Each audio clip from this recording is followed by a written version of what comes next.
j'ai adopté un enfant pauvre des rues, pour découvrir plus tard qu'il était en fait mon fils biologique. Un milliardaire a adopté un jeune mendiant, mais ce garçon s'est avéré être son propre fils, séparé de lui depuis son départ pour l'Europe. Suivez-nous jusqu'au bout de cette incroyable histoire racontée par Monsieur Hope, votre conteur et ami préféré. Commençons. Donnez-moi un peu de monnaie, s'il vous plaît. Ayez pitié, cria une voix d'enfant, celle d'un garçon qui paraissait avoir 7 ans. Sa voix salua Nathan alors qu'il se garait sur le parking privé de l'immeuble familial à Saint-Martin. Pendant plusieurs minutes, Nathan observa l'enfant en silence depuis l'intérieur de sa voiture. Il remarqua que le garçon passait d'un véhicule à l'autre, frappant doucement à chaque vitre à leur arrivée. Nathan éprouva de la compassion, mais son cœur s'embrasa aussi de colère. Dans son esprit, seuls des parents irresponsables permettraient à un enfant de mendier ainsi. Si seulement chaque parent comprenait son devoir envers ses enfants, aucun enfant n'aurait à agir ainsi. Pauvre enfant. Si seulement il avait eu des parents honnêtes, murmura Nathan en secouant la tête. Il s'apprêtait à ouvrir la portière de la voiture lorsqu'il entendit soudain frapper à la fenêtre à côté de lui. Surpris, Nathan jeta un coup d'œil et vit le garçon debout juste à côté de sa voiture. L'enfant était si petit qu'il ne l'avait même pas remarqué approcher. Nathan baissa la vitre. Initialement, il avait l'intention de chasser l'enfant, mais il ne voulait pas l'encourager à mendier. Mais pour une raison inconnue, il n'y parvint pas. Il ignorait pourquoi. Au lieu de cela, Nathan tendit à l'enfant un billet de $20 pris au hasard dans son sac et le sandwich qu'il n'avait pas mangé pendant le trajet. Pendant un instant, il parla doucement. « Petit, tu ne vas pas à l'école ?» demanda-t-il en croisant le regard de l'enfant. « Pas encore, monsieur » répondit brièvement le garçon, le regardant droit dans les yeux. « Quoi ? Quel âge as-tu » demanda Nathan, les sourcils froncés d'inquiétude. L'enfant ne répondit pas, se contentant de lever 7 doigts. Nathan sentit quelque chose remuer au plus profond de lui-même. Le regard du garçon, bien que silencieux, semblait en dire long. Il exprimait la peur et la souffrance, le genre de douleur que l'on ressent lorsqu'on est contraint de mendier auprès d'inconnus. Nathan comprenait que ce garçon n'était pas habitué à la vie dans la rue. Pourtant, il essaya de l'encourager. « Dis à tes parents que tu veux aller à l'école le trimestre prochain, d'accord ? Et ne reste pas trop longtemps ici. C'est dangereux avec toutes ces voitures. » Le garçon sourit et se détourna, courant vers 2 autres voitures qui venaient de s'arrêter sur le parking. Nathan soupira en sortant de sa voiture, regardant le garçon disparaître. Il était surpris de constater à quel point il s'en souciait. Il n'avait jamais été doué avec les enfants, c'était la première fois qu'il parlait à un enfant des rues. « Monsieur » cria de nouveau le garçon, et Nathan se retourna. Le garçon souriait et lui fit un signe de la main. Nathan lui rendit son geste et sourit faiblement, une étrange chaleur lui traversa le cœur. « Il est probablement content que je lui ai donné de l'argent », pensa Nathan en secouant la tête tandis qu'il traversait le couloir de l'immeuble. Pourtant, il ne pouvait s'empêcher de penser au visage du garçon et à son pouce levé. Nathan ne pouvait s'ôter de la tête le visage du garçon. Surtout sa façon de sourire et de lever le pouce. Le gamin semblait gentil et joyeux, mais une certaine tristesse se lisait dans son regard. Nathan s'arrêta devant le gardien posté à l'entrée du bâtiment et demanda « Bonjour, monsieur. Connaissez-vous ce garçon qui mendie sur le parking ?» Il désigna la direction où il avait vu l'enfant. « Oh non, monsieur » répondit le gardien. « Ce gamin est nouveau ici. Je ne le vois que depuis 3 jours. Il t'a fait quelque chose ? » Non, pas du tout. Il a l'air si pitoyable, si jeune, et il apprend déjà à gagner de l'argent en mendiant, dit Nathan, visiblement agacé. « Tu veux que je l'éloigne du parking ?» demanda le gardien. « Non, laisse-le tranquille » dit rapidement Nathan. « Il ne fait rien de mal. Gardez simplement un œil sur lui et assurez-vous qu'il est en sécurité. C'est dangereux avec toutes ces voitures autour. »« Oui, monsieur. Je vais surveiller » acquiesça le garde. Nathan se dirigea vers la salle de contrôle du bâtiment, où étaient gérés les systèmes électriques, l'eau, l'ascenseur et les caméras de sécurité. Après avoir brièvement discuté avec le personnel, il leur demanda de laisser toutes les caméras de vidéosurveillance allumées 24h24 et 7h7, en particulier celle du parking. Tandis qu'il visionnait chaque vidéosurveillance du bâtiment, il ne pouvait s'empêcher de revenir sans cesse aux images du parking, observant le petit garçon passer d'une voiture à l'autre, frappant aux vitres. Plus Nathan regardait, plus sa compassion grandissait. Finalement, n'en pouvant plus, il quitta la salle de contrôle et se dirigea directement vers son bureau. Nathan était arrivé tôt sur le chantier de Saint-Martin, et aucun de ses collègues n'était encore là. Cela lui laissa le temps de se détendre et de prendre un café après le long trajet. Il lui restait encore près d'1 heure avant leur réunion d'urgence. Il s'était habitué à ce genre de routine, il visitait des chantiers en difficulté à travers le pays et restait 1 mois sur chaque site pour suivre l'avancement des travaux. Saint-Martin était actuellement le site le plus problématique en raison de retard dans l'approvisionnement en matériaux pour la construction d'un nouveau centre commercial. Sans perdre de temps, Nathan se rendit directement au bureau du chantier, convaincu que si le problème persistait, le projet ne pourrait pas être achevé dans les délais. La lenteur des ouvriers n'a fait qu'empirer les choses. Il examinait les documents nécessaires à la réunion au moment même où ses partenaires commerciaux commençaient à arriver. Après un bref échange de salutations, ils se sont lancés dans des discussions qui ont duré jusqu'à midi. À la fin de la réunion, Nathan mourait de faim. S'il avait été un téléphone, il n'aurait plus qu'une barre, presque mort. Il décida de quitter le bureau plus tôt et de rejoindre l'hôtel, où il séjournerait pendant le mois suivant. Épuisé, Nathan s'enfonça au volant de sa voiture. Il était prêt à se reposer et à repartir du bon pied le lendemain pour s'attaquer aux problèmes du chantier. Assis dans la voiture, il observa les alentours comme s'il cherchait quelque chose, ou quelqu'un. Mais le garçon n'était pas là. Avant de se rendre à l'hôtel, Nathan s'arrêta dans une supérette.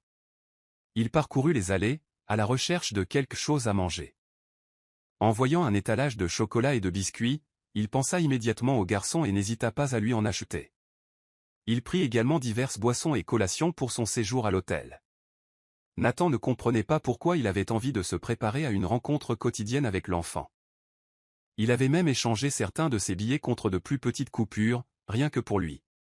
C'était la première fois qu'il faisait cela, et il ne pouvait expliquer la connexion soudaine qu'il ressentait. Tout ce qu'il savait, c'est que son cœur le désirait, et cela le rendait heureux. Chaque matin, lorsque Nathan arrivait au bureau, le petit garçon l'attendait déjà sur le parking. Nathan lui apportait toujours de la nourriture et un peu d'argent. Dès le début de la journée, le petit garçon recevait déjà une manne de bénédiction de sa part. Nathan commença à donner encore plus pour que l'enfant puisse rentrer plus tôt et ne pas avoir à attendre que d'autres voitures viennent mendier. Le garçon s'était déjà habitué à cette routine. Chaque matin, il s'asseyait tranquillement à la place de parking réservée à sa voiture, calculant déjà l'heure de son arrivée. Dès que la voiture de Nathan arrivait, l'enfant attendait d'être accueilli, comme un enfant attendant le retour de son père. Au cours de leurs brèves interactions quotidiennes, ils avaient pris l'habitude de discuter brièvement avant que Nathan ne se rende à son bureau. Le garçon rentrait ensuite chez lui. Ces moments étaient source de joie pour Nathan, malgré les nombreux soucis qu'il rencontrait sur le chantier de Saint-Martin. La présence du garçon lui remontait le moral, facilitant son séjour sur le chantier et l'aidant à résoudre les problèmes plus rapidement. Dès la 2e semaine, Nathan avait pris l'habitude d'aller au parking matin et après-midi. Mais ce jour-là, quelque chose était différent. Le garçon n'était pas là. Personne ne l'avait salué le matin. « C'est bizarre », murmura Nathan. Il s'approcha rapidement du garde. « Dis donc, tu as vu le garçon qui mendie toujours sur le parking ?»« Non, monsieur », répondit le garde. « Je ne l'ai pas vu de toute la matinée. » Nathan a regardé autour de lui, espérant apercevoir l'enfant. Mais il n'y avait aucun signe de lui. Déçu, Nathan monta dans sa voiture, mais n'avait même pas encore démarré qu'il remarqua le garçon assis près d'une grande poubelle, en pleurs. Il sortit aussitôt du véhicule et se précipita vers lui. « Dis donc, gamin, où étais-tu? Pourquoi pleures-tu? » « Que s'est-il passé ?» demanda Nathan à la hâte. « J'ai tellement mal au ventre, » répondit le garçon en grimaçant et en pleurant. Le cœur de Nathan fondit. Il aida le garçon à monter dans sa voiture et le conduisit à la clinique du site du projet pour les premiers soins. Le médecin de garde l'a examiné et lui a administré des médicaments pour soulager la douleur. « Il a juste très faim, monsieur », a expliqué le médecin calmement. « C'est ce qui cause ces maux d'estomac. Heureusement que ce n'est rien de pire. »« Merci, docteur », répondit Nathan en caressant doucement les cheveux du garçon à plusieurs reprises. À partir de ce moment, Nathan ne put se détendre. Il emmena le garçon manger au restaurant et le laissa choisir ce qu'il voulait. Il lui acheta aussi de nouveaux vêtements, de belles chaussures et des pantoufles. Puis il le conduisit à l'hôtel où il séjournait, le baigna et l'habilla. Le garçon autrefois sale ressemblait maintenant à un enfant riche. Nathan le fixait du regard. Bien qu'il souriait de bonheur, ses yeux exprimaient encore de la tristesse et de l'inquiétude. Le visage de Nathan s'assombrit tandis que les souvenirs lui revenaient en masse. Les larmes lui montèrent aux yeux. Où pouvait-il bien être maintenant, pensa-t-il. Si nous n'avions pas interrompu la grossesse à l'époque, notre enfant serait probablement aussi grand aujourd'hui. Une larme lui échappa sans qu'il s'en aperçoive. Sa poitrine se serra et il prit soudain le garçon dans ses bras. « Pourquoi pleures-tu » demanda le garçon innocemment. « Je suis désolé pour toi » mentit Nathan, sachant au fond de lui ce qui lui brisait le cœur. Il serra à nouveau le garçon dans ses bras, et cette fois, l'enfant le serra à son tour. « Veux-tu vivre avec moi » demanda Nathan. « Je t'adopterai. »« Merci monsieur, mais je ne veux pas » dit le garçon timidement en baissant la tête. « Ma mère viendra me chercher. » Nathan hocha la tête. « Ok, prépare-toi, je t'emmène voir ta mère, elle doit être inquiète. »« Sérieusement, tu vas me ramener à la maison » demanda le garçon, les yeux brillants. « Bien sûr » répondit Nathan avec un sourire chaleureux, « comme ça tu n'auras pas à trimballer tes affaires, et on achètera à manger pour toi et ta mère aussi, d'accord ?» Pendant qu'ils étaient dans la voiture, Nathan pouvait lire la joie sur le visage du garçon, probablement à cause de la nourriture et de l'argent qu'il transportait. Quelques heures plus tôt, il pleurait de faim, mais maintenant il chantait pour lui-même, regardant les autres voitures sur la route, comme s'il n'avait aucun souci au monde. Nathan ne pouvait expliquer ce qu'il ressentait en voyant le bonheur du garçon, et pourtant, chaque fois qu'il le regardait dans les yeux, une vague de tristesse le submergeait. « Dis donc, mon garçon, on est ensemble depuis un moment, mais je ne connais toujours pas ton vrai nom, » dit Nathan en souriant. « Monsieur Alfred, je m'appelle Alfred » répondit le garçon d'un ton enjoué. « C'est comme ça que ma mère avait dit que mon grand-père s'appelait, alors elle m'a donné son nom. » Nathan se serra la poitrine en entendant les mots du garçon, mais il ne le laissa pas paraître, il ne voulait pas interpréter comme une coïncidence le fait que le garçon partageait le même prénom que son propre père, Alfred Senior. « Ma mère avait dit que mon père voulait aussi m'appeler Alfred, alors c'est ce qu'elle a choisi » continua le garçon avec joie. Le cœur de Nathan battait à nouveau la chamade. Il avait un jour pensé que s'il se mariait et avait un fils, il l'appellerait Alfred aussi, mais il essayait de faire comme s'il s'agissait d'une simple coïncidence. « Tes parents ont bon goût, c'est d'ailleurs le prénom de mon père » dit Nathan au garçon, même si sa voix portait une nuance plus profonde. Les grands yeux ronds du garçon fixaient Nathan sans cesse, mais il semblait plus concentré sur les voitures qu'il croisait. « Monsieur, quand je serai grand, je veux conduire une voiture comme vous, » dit Alfred en imitant les mouvements de Nathan sur le volant. Nathan sourit. « Bien sûr, c'est moi qui vous apprendrai. » La joie illumina le visage de l'enfant. Ils continuèrent à rouler pendant près d'une demi-heure, ralentis par la circulation dense, jusqu'à ce qu'ils atteignent un quartier étroit de la ville rempli d'habitations de fortune. Alfred ne voulait pas que Nathan l'accompagne jusqu'à l'intérieur, leur maison était plus loin, alors Nathan le regarda s'éloigner jusqu'à ce qu'il disparaisse. Il soupira profondément avant de partir. C'était le dernier jour du mois. Cet après-midi-là, Nathan attendit Alfred sur le parking plus tôt que d'habitude. Il devait rentrer à Los Angeles plus tard dans la journée. Il avait apporté la nourriture achetée la veille pour la donner à l'enfant, mais Alfred ne vint jamais. Nathan devint de plus en plus anxieux. Il fit le tour du parking à la recherche du moindre signe du garçon, mais il n'y en avait aucun. Il n'eut d'autre choix que de laisser des instructions au gardien, si Alfred se présentait, il devait être contacté immédiatement. Nathan tendit sa carte de visite au gardien et partit. Il s'apprêtait à quitter le parking lorsqu'il aperçut Alfred, pieds nus, toujours vêtu des mêmes vêtements que Nathan lui avait donnés la veille, il n'avait donc même pas eu le temps de se changer ou de se laver. Le garçon semblait hébété et, hors de lui, Nathan s'arrêta rapidement et cria « Alfred » à plein poumon. Le garçon se retourna et regarda de l'autre côté de la rue. Nathan attendit que la route se dégage, puis se précipita et le fit monter dans la voiture. Une fois à l'intérieur, il tendit à l'enfant la nourriture qu'il avait préparée et s'apprêtait à le ramener chez lui, lorsqu'Alfred lui annonça que sa mère était hospitalisée à Saint-Martin. Nathan avait terriblement envie d'accompagner Alfred à l'intérieur, mais il n'avait pas le temps, il devait retourner à Hello.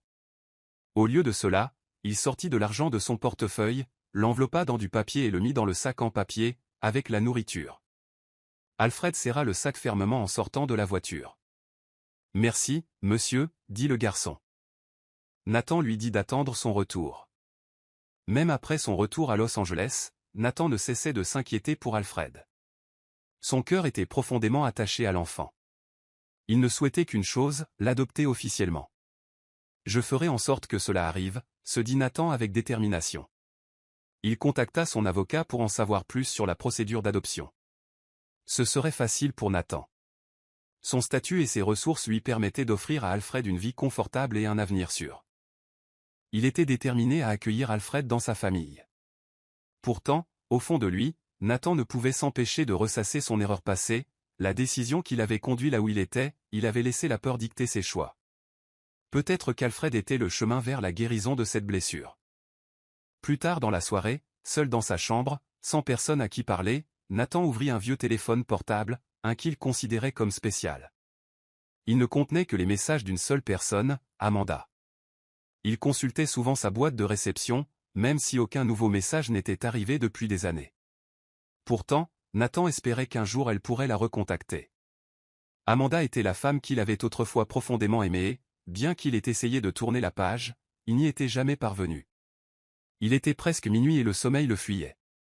Nathan fixait le plafond, les pensées d'Amanda envahissant son esprit. Il l'avait aimée profondément, mais à l'époque, il avait choisi de garder leur relation secrète, sachant que sa famille ne l'accepterait jamais. Amanda n'aurait été que blessée s'il avait forcé les choses. La mère de Nathan, Evelyn, était rarement à la maison, ce qui lui laissait le temps d'être avec Amanda en secret. Leur relation s'est approfondie jusqu'à aboutir à quelque chose auquel aucun d'eux n'était préparé. Amanda était tombée enceinte. Nathan paniquait. Il savait ce qui arriverait si ses parents l'apprenaient. Il n'accepterait jamais l'enfant ni Amanda. Au cours d'une de leurs conversations sérieuses, Amanda s'est effondrée et a pleuré, sentant que son monde allait s'effondrer. « Je t'aime, mais je ne veux pas que tu souffres », lui avait dit Nathan, essayant d'expliquer pourquoi il ne voulait pas poursuivre la grossesse. Il avait admis qu'il avait peur, comme tous les deux, il n'était pas prêt à affronter la colère d'Evelyn. Il savait qu'ils souffriraient tous les deux, et l'enfant aussi. Nathan craignait de perdre son héritage, son avenir. « Si c'est ce que tu veux », avait dit Amanda en larmes, acceptant enfin ce qui semblait être la seule option. Elles s'étaient serrées fort dans leurs bras dans cette pièce, sans un mot entre elles, seulement un chagrin silencieux.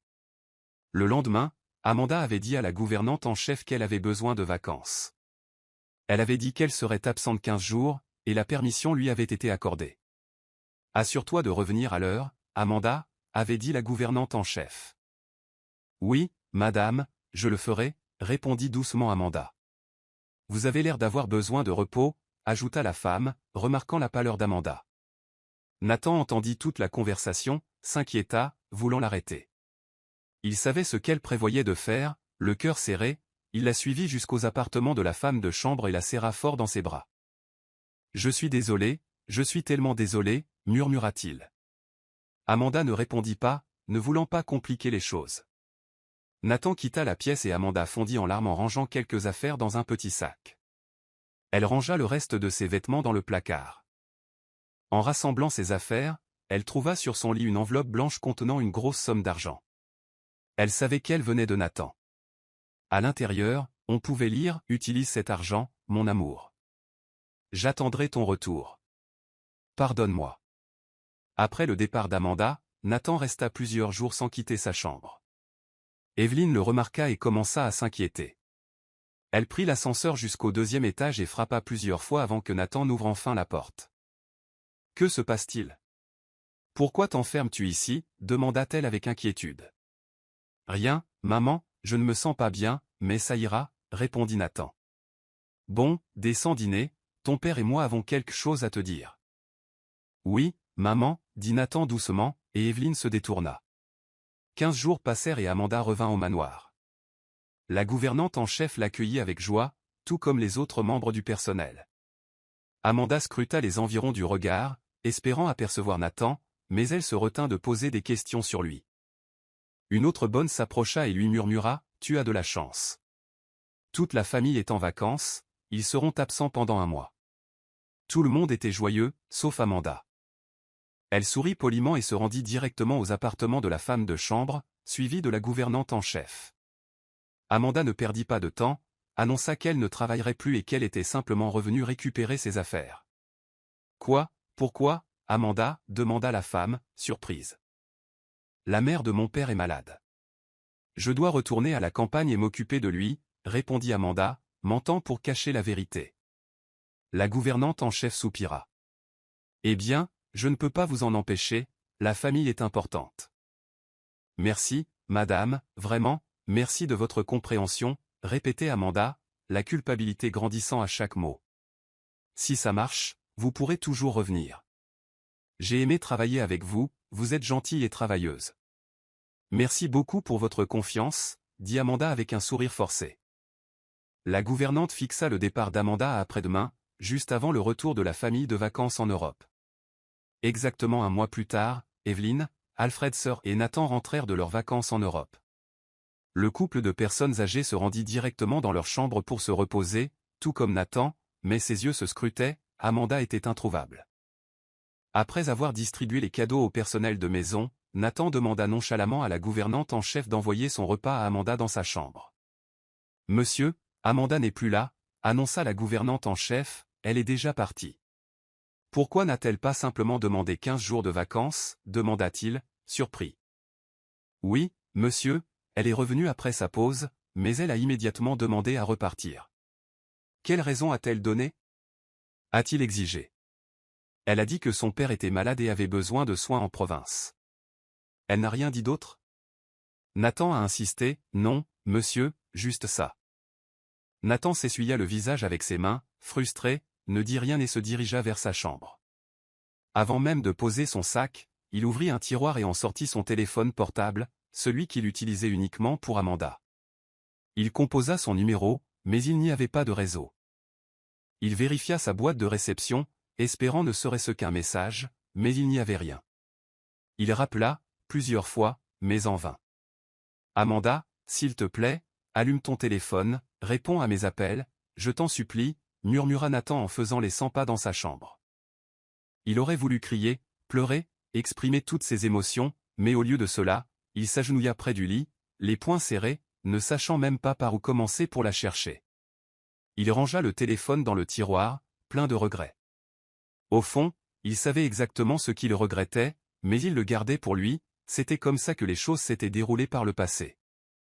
3 ans s'étaient écoulés depuis qu'Amanda avait quitté le manoir, mais elle restait présente dans les pensées de Nathan chaque jour. Il priait constamment pour qu'ils se retrouvent. Amanda tenait toujours à son cœur, à tel point qu'il ne pouvait se résoudre à tomber amoureux d'aucune autre femme, ni des mondaines, ni de celle que sa mère essayait de lui présenter. Il n'avait aucune intention de se marier, même à 30 ans, malgré la pression de ses parents qui désiraient désespérément des petits-enfants. « Quand vas-tu te marier, Nathan ?» demanda un jour sa mère. « Je n'ai pas encore trouvé la bonne personne, maman, » répondit-il honnêtement. En vérité, il n'y avait jamais eu qu'une seule femme dans son cœur. « Aucune des filles que je t'ai présentées ? » intervint Alfred Sir. « Je veux juste des petits-enfants, Nathan, s'il te plaît, marie-toi vite, » ajouta Evelyn. Tandis qu'ils continuaient à discuter pendant le dîner, Nathan saisit une opportunité et dit en plaisantant qu'il adopterait plutôt un petit garçon. Il raconta à ses parents l'histoire du garçon qu'il avait rencontré à Saint-Martin, mais Evelyn manifesta immédiatement sa désapprobation à l'idée d'une adoption. Nathan savait que convaincre sa mère ne serait pas facile, alors il choisit de faire preuve de légèreté et transforma l'histoire en une histoire humoristique. « Tu sais quoi ? Le garçon et moi portons le même nom, Alfred. Si je l'adopte, il s'appellera Alfred III, non ? Puisque mon nom complet est Nathan Alfred, dit-il en souriant.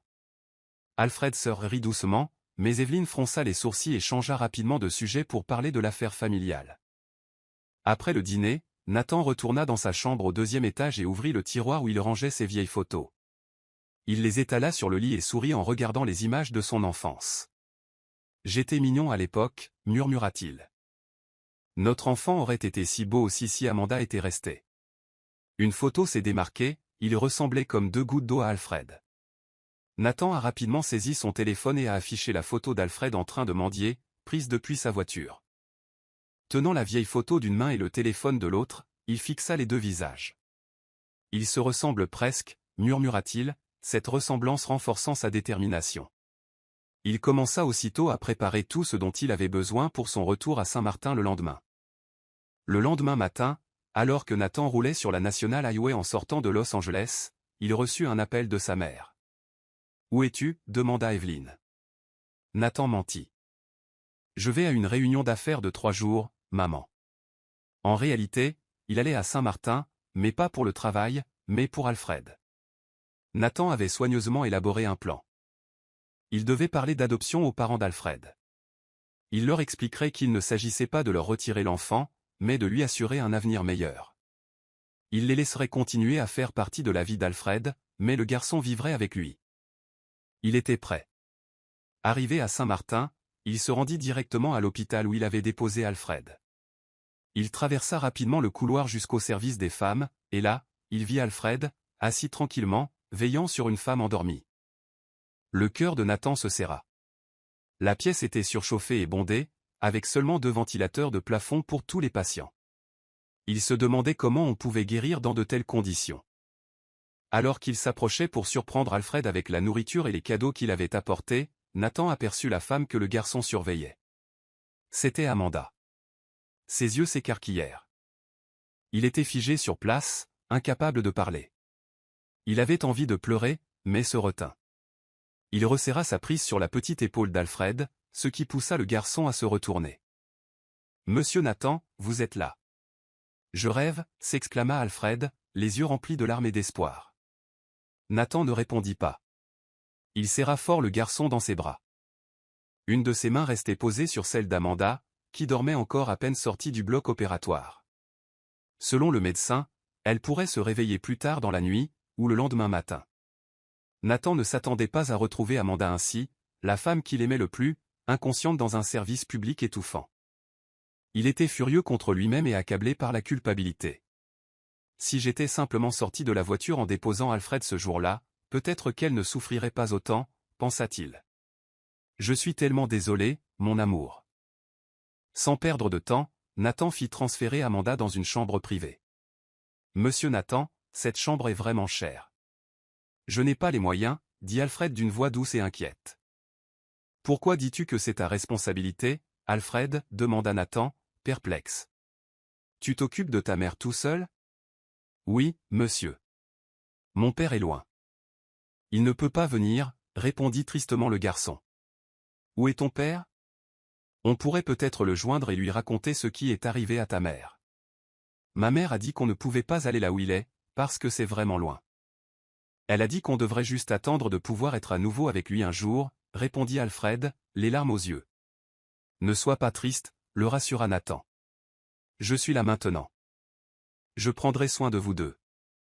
Nathan continua de poser des questions, et le petit garçon futé répondit à toutes. Nathan commença à se sentir plus sûr de lui. Alfred était son fils, mais il avait besoin d'entendre la vérité de la bouche d'Amanda elle-même. Il sortit une vieille photo de son portefeuille, sa photo d'enfance, et la regarda tour à tour, ainsi que le visage d'Alfred. La ressemblance était flagrante.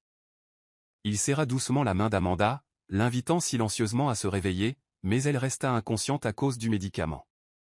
Finalement, Alfred s'endormit à son tour, et Nathan resta assis en silence, les surveillant tous les deux. Il ne s'attendait pas à trouver Amanda dans cet état, mais maintenant qu'elle était là, il en était certain. Il ne la laisserait plus jamais partir, quoi qu'il arrive. Après avoir observé Amanda attentivement, Nathan l'embrassa doucement sur le front, lui effleura la joue et murmura « Tu m'as tellement manqué ». Toujours penché à ses côtés, Nathan finit par s'endormir près du lit d'hôpital d'Amanda. À son réveil, Amanda fut surprise de voir quelqu'un à côté d'elle. Elle jeta un coup d'œil autour d'elle et remarqua qu'Alfred dormait profondément sur un petit canapé à proximité. Amanda parcourut du regard la pièce inconnue, propre et silencieuse. Cela ne ressemblait en rien au service public bondé et bruyant où elle avait séjourné avant son opération. Les rideaux étaient blancs, les murs fraîchement repeints, et même ses draps et sa couverture étaient d'un blanc immaculé. Elle était bouleversée, se demandant si elle était encore en vie ou si elle rêvait simplement. Elle se pinça doucement le bras, essayant de se réveiller de ce qui ressemblait à un rêve, mais lorsqu'elle rouvrit les yeux, rien n'avait changé. Ils étaient seuls tous les trois dans la chambre privée. Amanda se déplaça légèrement dans son lit pour tenter de réveiller la personne à côté d'elle. Nathan sentit son mouvement et réalisa qu'elle était réveillée, mais une vague de honte et de nervosité le submergea. Il hésita, réfléchissant à la manière de lui faire face. Il ferma de nouveau les yeux et fit semblant de dormir, profitant de ce moment pour reprendre des forces et priant silencieusement, « Seigneur, fais-lui pardonner. » Il prit une grande inspiration et releva lentement la tête. Amanda n'en croyait pas ses yeux. « Nathan ? Je rêve ?» demanda-t-elle en se couvrant la bouche des 2 mains, tandis que des larmes commençaient à couler sur ses joues. « Non, Amanda, c'est réel. Je suis là. » répondit Nathan doucement, la voix tremblante d'émotion.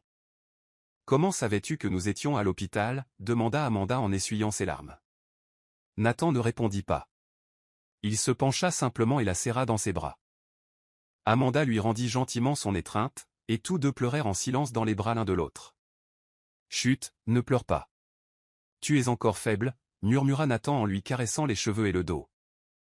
À ce moment-là, Alfred se réveilla. « Maman » s'exclama-t-il en se précipitant vers elle, pensant qu'il s'était passé quelque chose. « Tu vas bien ? Quelque chose ne va pas ?» Il se tourna vers Nathan.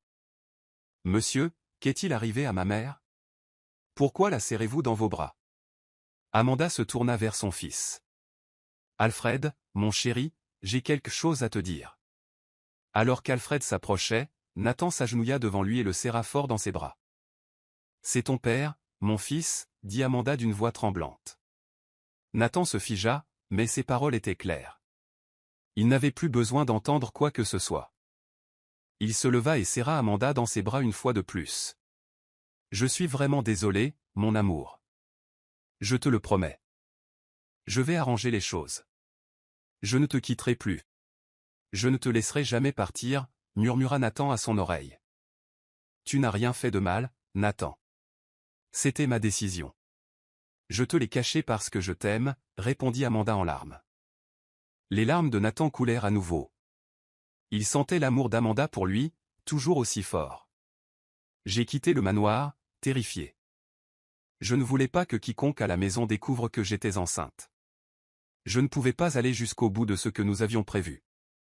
Quand j'ai commencé à le sentir bouger dans mon ventre, je n'ai tout simplement pas pu le faire, » expliqua Amanda en sanglotant. « Je t'ai quitté parce que je ne voulais pas être la cause de ta souffrance. Je préférais souffrir seule. Je ne t'ai jamais dit que j'avais gardé le bébé, car je ne voulais pas que tu souffres à cause de moi. » « Assez, » dit doucement Nathan. « Tu n'as plus besoin d'expliquer. Quand nous étions en Europe, j'ai pensé à tout. J'ai réalisé que ce que nous avions prévu était mal. J'ai alors su que la vie est un cadeau et qu'il faut la protéger. J'étais prête à me battre pour toi, pour notre bébé, mais à mon retour, tu étais déjà parti. Ce qui compte maintenant, c'est que nous soyons à nouveau réunis, tous les 3, a-t-il ajouté. Nous sommes une famille. Merci. Merci de ne pas avoir abandonné Alfred, murmura-t-il. C'est pourquoi je me suis toujours senti attiré par lui. Après leur longue conversation, Nathan appela rapidement un ami pour prendre des nouvelles des arrangements qu'il avait demandés la veille. Tout est fait, patron. Même les fournitures sont prêtes, confirma la voix à l'autre bout du fil. Nathan le remercia et raccrocha, un sourire aux lèvres. Juste à ce moment-là, un médecin est entré dans la pièce et a expliqué l'état d'Amanda. Elle se remet bien de son opération de l'utérus, a-t-il dit. Il n'y a pas de restriction majeure, il faut juste qu'elle prenne ses médicaments prescrits pendant le mois à venir. Le dossier médical d'Amanda avait déjà été signé pour sa sortie le lendemain matin. Dès le départ du médecin, le visage d'Alfred s'illumina de joie. « Maman, on peut enfin rentrer à la maison. » Amanda sourit et embrassa son fils sur le front. « Oui, ma chérie. » Le lendemain matin, Nathan s'occupa de toutes les factures d'hôpital, tandis qu'Alfred les aidait à emballer leurs affaires comme un petit adulte. Il savait exactement ce qu'il faisait malgré son jeune âge. « Maman, tout est prêt » annonça Alfred avec entrain, juste au moment où Nathan revenait. « Allons-y » dit Nathan chaleureusement. Le bonheur rayonnait sur le visage d'Alfred, qui ne cessait de remercier Nathan. « Merci, papa. Si tu n'étais pas revenu, maman aurait eu beaucoup de mal. » Entendre son fils dire cela transperça le cœur de Nathan, qui imagina les épreuves qu'Amanda et Alfred avaient endurées seuls pendant 7 ans, tandis qu'ils vivaient dans le confort et le luxe. Il tenait Amanda doucement dans ses bras et l'aidait à monter dans la voiture. Alfred, lui, courait devant, saluant le personnel de l'hôpital avant de les rejoindre au véhicule. Alfred était tellement attachant. Tout le monde autour de lui l'adorait. En s'éloignant, Amanda et Alfred remarquèrent que Nathan prenait un autre chemin. « Ce n'est pas par ici », dit Amanda nerveusement. « Tu n'y retourneras pas », répondit calmement Nathan. « Toi et Alfred n'êtes plus à leur place, vous êtes ma famille. » « Mais qu'en est-il de mes amis ?» demanda Alfred avec inquiétude. « Et mes camarades de jeu ? Tu peux venir leur rendre visite quand tu veux, fiston, dit Nathan en souriant, essayant d'apaiser son anxiété. Amanda resta silencieuse, bouleversée. Bonheur, incrédulité, peur, tout cela tourbillonnait en elle. Elle jeta un coup d'œil par la fenêtre en silence, admirant le paysage. Les grands yeux d'Alfred brillèrent lorsqu'ils pénétrèrent dans un quartier huppé, peuplé de jardins colorés et de demeures majestueuses. Il se tut dès que leur voiture s'arrêta devant une grande maison blanche. « Nous y sommes, » dit Nathan en détachant sa ceinture. « Papa, on va vraiment vivre ici ?» demanda Alfred, stupéfait par le luxe. « Bien sûr, fiston », répondit Nathan en soutenant Amanda qui sortait de la voiture. Alfred n'arrêtait pas de dire « Waouh, c'est tellement beau », tandis qu'Amanda restait silencieuse, les yeux scrutant tout, comme si elle n'arrivait pas à croire que c'était réel. « Pour l'instant, on est juste tous les trois », expliqua Nathan. Les deux assistants, un chauffeur et un jardinier, arriveront demain. Amanda hocha simplement la tête, muette. C'était Alfred qui ne cessait de poser des questions, d'une curiosité sans fin. Nathan lui tenait la main pendant qu'il visitait la maison, ce qui la surprit d'abord, mais en vérité, son cœur attendait son contact depuis longtemps. « Waouh, on a un chauffeur ? Et des assistants aussi ?» demanda Alfred, émerveillé. Nathan sourit. « Oui, fiston, on en aura besoin. Cette maison est immense. Désormais, ce qui est à moi est à toi. C'est notre foyer désormais, et nous ne nous séparerons plus jamais, » déclara fermement Nathan à sa femme et à son enfant. Quelques jours après son installation à Saint-Martin, Nathan informa Amanda et Alfred qu'il retournerait à Los Angeles pour la journée et le lendemain. Il lui restait encore des choses à régler. Dès lors, Nathan fit des allers-retours réguliers entre Los Angeles et Saint-Martin. C'était difficile au début, mais il s'est adapté. Il était déterminé à rattraper le temps perdu. Ce que Nathan ignorait, c'est qu'Evelyn le convoitait. Elle comptait les jours où son fils revenait au manoir, et ils étaient bien moins nombreux que d'habitude. Un jour, elle lui rendit une visite surprise au bureau. « Nathan, dit-elle d'un ton sévère, je comprends l'importance des chantiers, mais ne te surmenez pas. Vous avez du personnel compétent. Il ne faut pas se noyer dans le travail à jamais. Oui, maman, mais être sur place fait toute la différence. Cela permet d'accélérer les projets. » Evelyn n'a pas protesté. Elle savait que le retour sur investissement de leur entreprise augmentait régulièrement, mais avant de partir, elle le lui a rappelé une fois de plus. N'oublie pas, se marier est toujours important. On veut des petits-enfants, tu te souviens? Nathan a juste souri. Ne t'inquiète pas, maman, tu auras plein de petits-enfants. J'en remplirai le manoir, et même le bureau. Evelyn remarqua l'expression radieuse de son fils. Tu as l'air heureux ces derniers temps. As-tu rencontré quelqu'un? Demanda-t-elle, pleine d'espoir. Il y a quelqu'un, admit Nathan en souriant. Qui est-ce? J'aimerais beaucoup la rencontrer. Nathan ne répondit pas directement. Avec le temps, maman, je sais que je l'aime profondément. C'est pourquoi je travaille plus dur maintenant. Très bien, mon fils, prends ton temps. Ton père et moi attendrons, mais ne tarde pas trop, dit Evelyn. Elle était ravie, mais ignorait que Nathan cachait une vie secrète à Saint-Martin, une vie qu'il n'était pas encore prêt à partager. Pourtant, il ne s'était jamais senti aussi heureux. Vivre sous le même toit qu'Amanda et Alfred, en famille, lui apportait une paix qu'il n'aurait jamais cru retrouver. Amanda et Nathan ravivèrent peu à peu leur amour, un amour que Nathan avait tant désiré, mais qu'il n'avait trouvé chez personne d'autre. Chacun de ces actes était désormais empreint de passion et d'inspiration. Amanda se remit complètement de sa maladie, et Alfred reprit une vie normale, impatient de commencer ses études dans une école privée au semestre suivant. Les mois passèrent, Nathan s'habitua à son nouveau rythme, travaillait toute la journée à Los Angeles, puis rentrait à Saint-Martin le soir. Evelyn avait cessé de remettre en question ses déplacements, d'autant plus que l'entreprise prospérait. Elle voyait que son fils était inspiré, et elle était heureuse pour lui. Mais Evelyne était de plus en plus curieuse. Elle ne pouvait plus attendre que Nathan lui présente la femme qu'il aimait. Alors, sans prévenir personne, elle engagea un détective privé pour suivre Nathan, traquant ses allées et venues après les heures de bureau et découvrant l'identité de cette mystérieuse femme.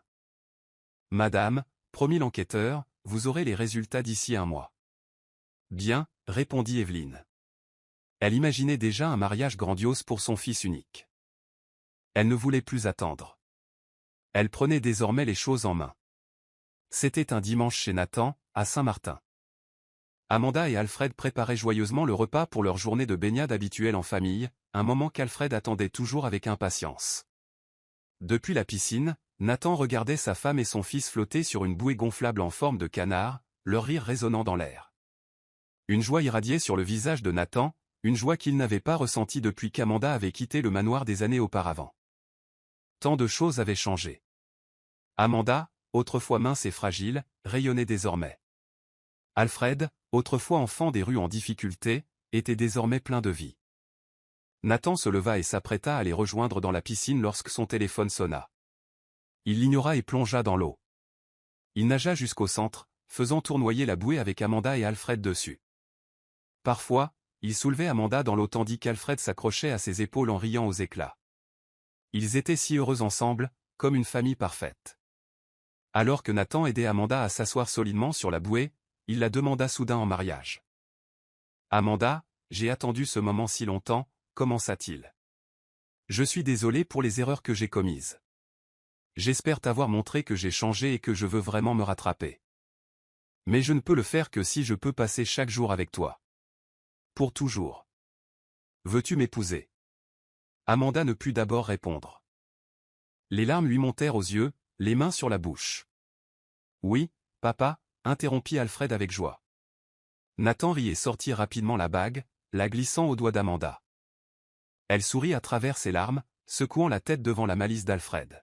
« Youpi, mes parents vont se marier » cria Alfred en dansant sur place, même sans musique. Amanda se tourna vers Nathan et murmura « Merci. Je ferai tout pour vous deux, je vous aime » répondit-il en l'embrassant doucement. Plus tard, le soleil étant haut dans le ciel, ils terminèrent leur baignade. Alfred, épuisé, s'endormit facilement. Pendant ce temps, Nathan et Amanda commencèrent à discuter de leurs préparatifs de mariage. La seule demande d'Amanda était de rester simple. Nathan accepta, il ferait tout pour qu'elle se sente en paix.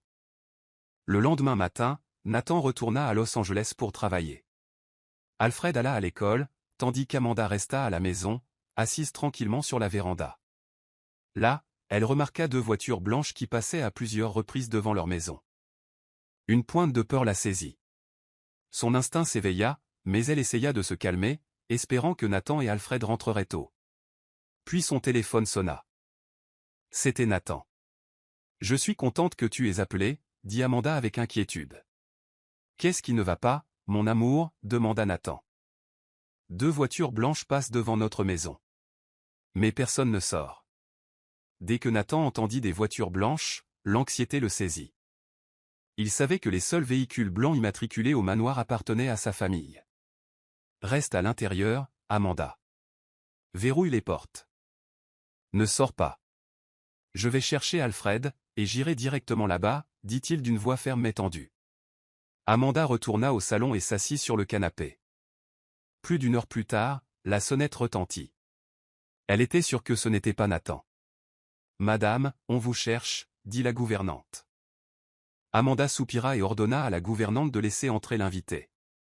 Elle ne pouvait pas se cacher éternellement, ni de son passé ni de la famille de Nathan. Alors qu'elle buvait un verre d'eau dans la cuisine pour se calmer, elle aperçut le visiteur. C'était Evelyne.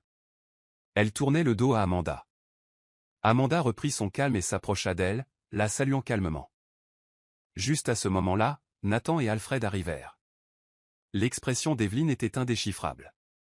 Tout le monde dans la pièce était tendu. « Détends-toi, » dit Nathan. « Quoi que tu penses, tu as tort. Si tu crois qu'Amanda n'en veut qu'à notre argent, tu as tort. » Il n'avait même pas laissé Evelyne parler. Il était déjà sur la défensive. « J'aime Amanda, maman, et nous avons un fils. Quoi? S'exclama Evelyne. Tout le monde se tut. Elle se tourna vers Amanda. Éloigne-toi de mon fils. Tu n'as rien à faire avec lui. À quel point veux-tu le laisser tranquille? S'exclama Evelyne en arrachant un sac des mains de son compagnon et en jetant des liasses de billets par terre. Amanda n'avait jamais vu autant d'argent de sa vie, éparpillé sur le sol devant elle. Va-t'en maintenant et ne montre plus jamais ton visage, aboya Evelyne. Maman, cria Nathan en se précipitant vers elle. Alfred courut vers sa mère, qui pleurait déjà. Grand-mère, s'il te plaît, laisse-nous te prouver que tu as tort. Amanda ne nous courait pas après pour de l'argent. Elle m'a élevée seule, même quand elle n'avait rien. Tu n'as pas besoin de me faire la morale, Nathan, dit Evelyne.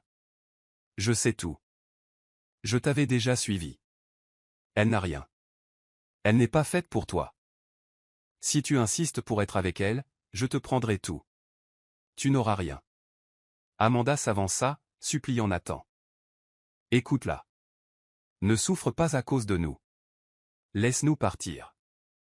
Non, maman, cria Alfred en serrant la main de sa mère. S'il te plaît, n'emmène pas papa. Il devrait être avec nous. Nathan serra plus fort la main d'Alfred et passa son bras autour des épaules d'Amanda. Mais Evelyne resta ferme. C'est honteux, Nathan.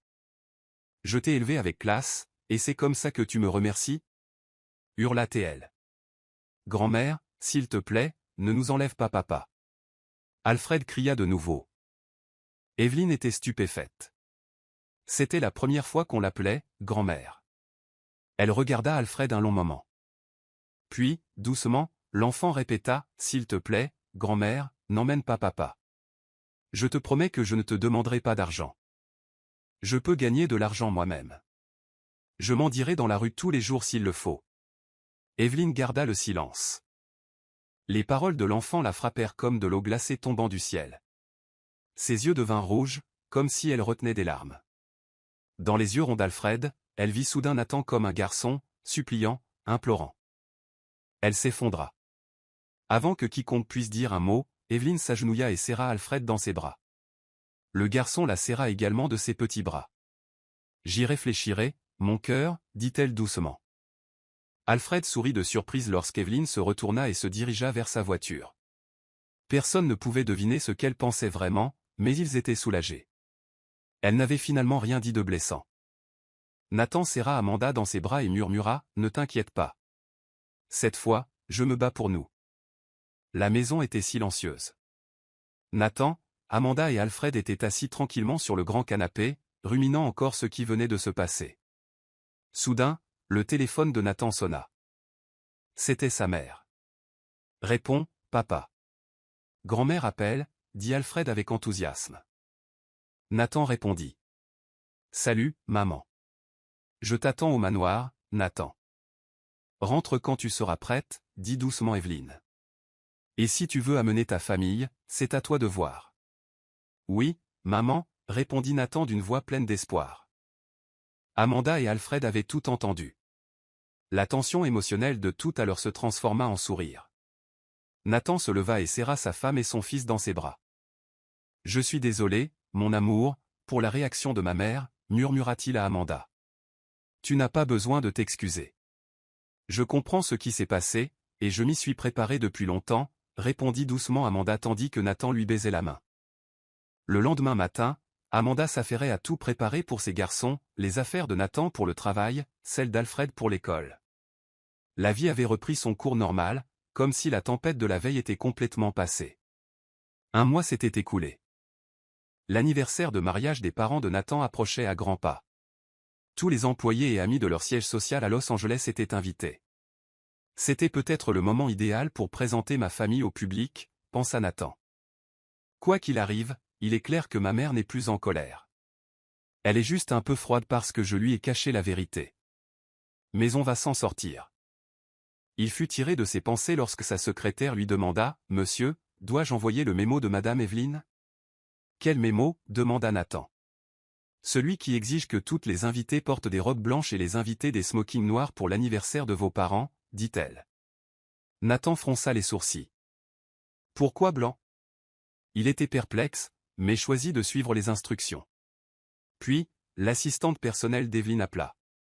Bonjour, monsieur. Madame Evelyne voulait que je vous informe que vous devez être à Los Angeles la veille de l'anniversaire. Elle m'a également dit de ne pas vous soucier de vos tenues. Tout est déjà prévu pour vous, Amanda et Alfred. Nathan rit et la remercia. Cela lui était très cher que sa famille soit désormais associée au projet de sa mère, même si elle était encore un peu distante. Il transmit l'information à Amanda. Elle semblait inquiète, mais Nathan la rassura avec un câlin et quelques moments tendres ensemble. « Ne t'inquiète pas, mon amour. Tout ira bien, promit-il. Alfred intervint aussi. « N'aie pas peur, maman. Papa et moi te protégerons. » Dès son plus jeune âge, l'amour et le désir protecteur d'Alfred pour Amanda brillaient de mille feux. Le jour tant redouté par Amanda, lorsqu'elle rencontra la famille et les amis de Nathan, elle se sentit anxieuse, consciente de l'éloignement de leur monde, sa vie et celle de Nathan. Mais elle était prête à tout pour Alfred et pour l'homme qu'elle aimait. Ils logèrent dans un hôtel de Los Angeles où l'événement aurait lieu le lendemain. Le personnel s'est occupé d'elle avec attention, les aidant pour la garde-robe, le maquillage et les accessoires. Amanda fut surprise de recevoir la parure de bijoux préférée d'Evelyne. Le cœur de Nathan bondit de joie. Des années auparavant, Evelyne avait dit que seule la femme véritablement aimée de Nathan porterait ses bijoux de famille. Il retint ses larmes, gardant ses émotions pour lui tandis qu'Amanda et Alfred se préparaient. Tandis qu'Amanda s'habillait, Nathan ne pouvait la quitter des yeux. Elle était magnifique. Un coordinateur s'approcha. « Monsieur, êtes-vous prêt ?» répondit Nathan. « Super, je t'accompagne jusqu'au lieu de l'événement. » Nathan hésita un instant, jetant un coup d'œil à Amanda. « Vas-y, je te rejoins. » Amanda sourit. Il l'embrassa sur le front et partit.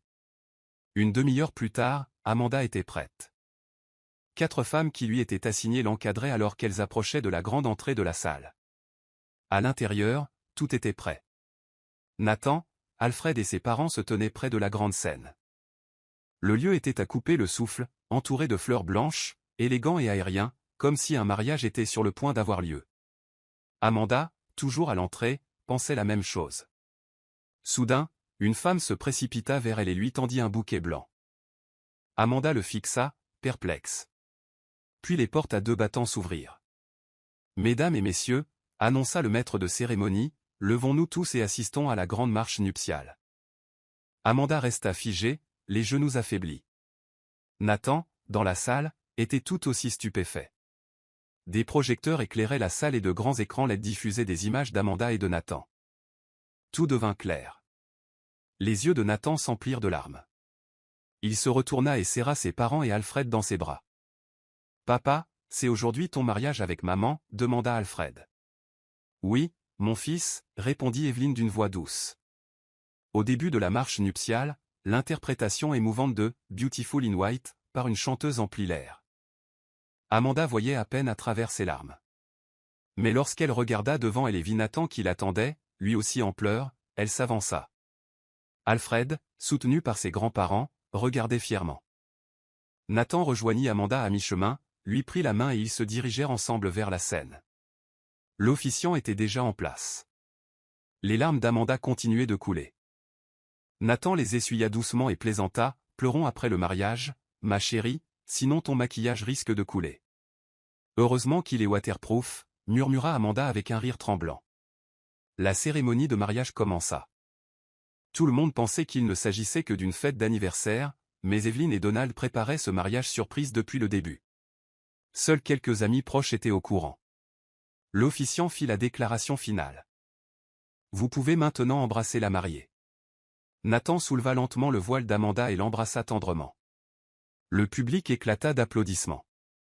Pendant la réception, amis et famille ont festoyé joyeusement. Amanda et Nathan ont fait le tour des invités pour les remercier. Puis Evelyne et Donald se sont approchés. Evelyne serra Amanda dans ses bras. « Je suis désolé pour la façon dont je t'ai traité tout à l'heure » ajouta Donald. « Bienvenue dans la famille. » Il prit Nathan à part. « Félicitations, mon fils. Tu as bien choisi. » Evelyne s'est penchée. « Nous avons engagé un très bon enquêteur. Nous savions tout avant mon arrivée chez vous. Cette visite n'était qu'un test, pour voir si votre amour tiendrait, et vous avez réussi. Félicitations à vous deux, dit Donald. Et à toi aussi, Alfred, ajouta Evelyn en serrant son petit-fils contre elle. La nuit fut pleine de joie. Amanda, Alfred et Nathan étaient enfin en paix. Quelques mois après leur mariage, Amanda donna naissance à un autre enfant. Alfred était ravi d'avoir le frère ou la sœur qu'il désirait depuis longtemps. Les parents de Nathan étaient fous de joie d'avoir enfin des petits-enfants. Leur bonheur était immense. Et avec cela, l'histoire d'amour de Nathan et Amanda a pris une belle fin.